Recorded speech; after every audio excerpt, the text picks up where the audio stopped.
Salut les amis, aujourd'hui on va faire un guacamole au thon avec un pain à l'ail. Alors, si vous êtes prêts, attachez vos ceintures et on débute. Attachez vos ceintures, la tête très bizarre. Pour ça, on a besoin d'un beurre pommade. Ça veut dire que c'est un beurre, voilà, qui est tout mou.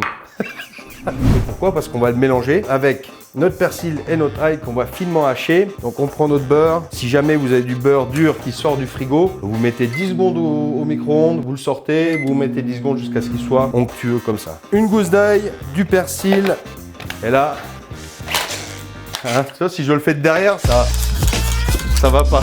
Ah, on a notre ail haché avec notre persil, on écrase tout ce bonheur. Alors on a un petit beurre pommade, 200 degrés, votre four, on attend que ça chauffe. Mais dis donc. Ah bah dès qu'il peut venir tâter du tête. C'est ça, hein.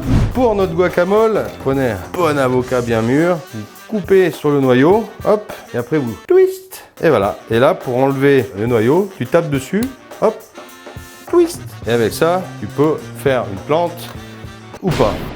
Une petite cuillère, on racle l'avocat dedans. C'est la partie la plus pénible.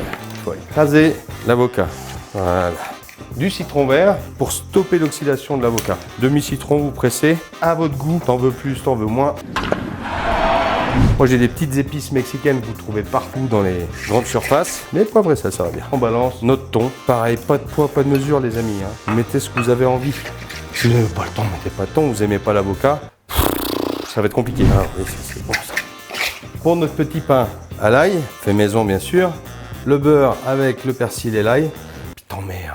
T'en mets s'il te plaît, on se fait plaisir dans la vie. Au four, dépend les fours, hein. Donc tu regardes dans ton four, quand tu vois que le pain est croustillant et que le beurre est fondu dessus, ça va bon, tu peux enlever. Une épice que j'adore, que pas beaucoup de gens aiment, coriandre.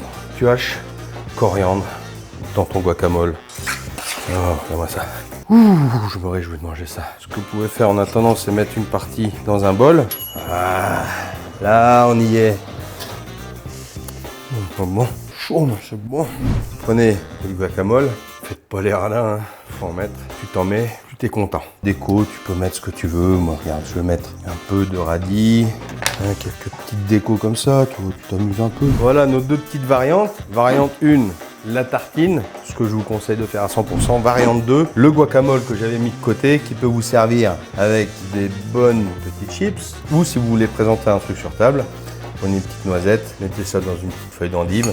Ah ah! Que du bonheur. Là, ta langue te fait l'amour. Une petite bouchée pour l'homme. Un grand plat pour l'humanité. Et à très vite pour une prochaine recette. Et salut!